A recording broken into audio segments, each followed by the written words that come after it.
In 1922, Bhagavan saved Iyer from definite death. Kapali Shastri, an eyewitness to that miracle, has written in his book these words. Maharshi was living on the hill in Skanda Ashram. A few of us used to accompany him during the Giri Pradakshina, the circumambulation of the hill. On one such day, before starting our Giri Pradakshina, we got word that Supervisor Ramaswami Iyer was taken ill suddenly and was lying at Virupaksha cave. The Maharshi went down the hill to the place where Iyer was lying. Iyer was having violent palpitations of the heart.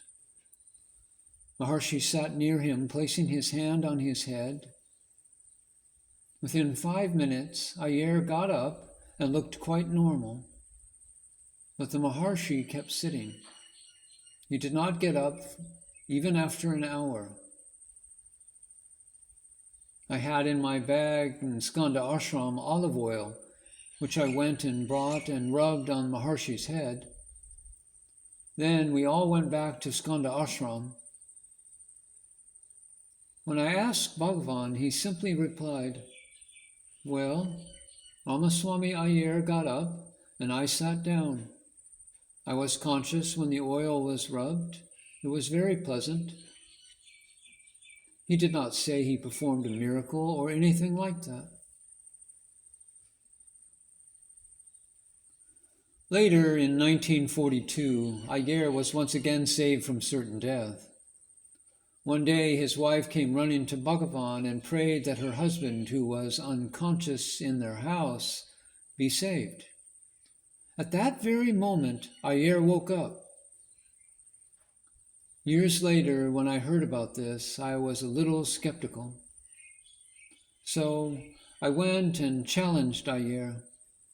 How is it that all the time you fall sick and Bhagavan saves you from death? And he answered, "What to do, Ganesan? It is not only me that Bhagavan has saved. He has also saved other sincere souls from the throes of death." He then gave me a list: his own daughter, his friend Subramani's daughter, as well as Jagadisa Shastri, Bhagavan's own sister's husband, and he gave a few other names that I did not know. Iyer had 5 daughters and 1 son. Bhagavan took keen interest in Iyer's family, and every member of his family was totally devoted to Bhagavan.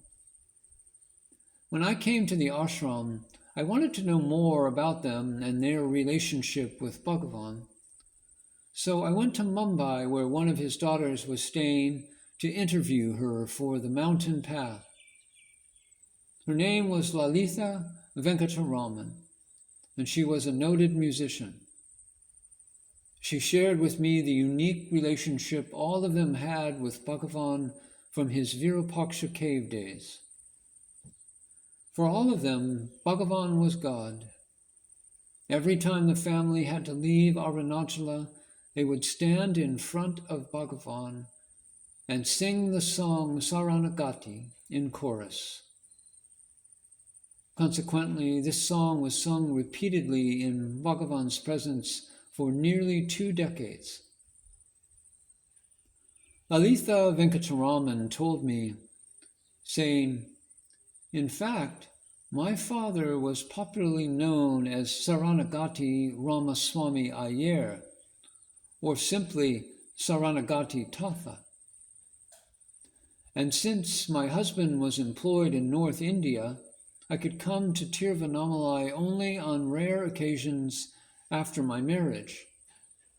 But whenever I was in the ashram, I used to sing and accompany myself on the veena, and Bhagavan would listen keenly with a smile. One day,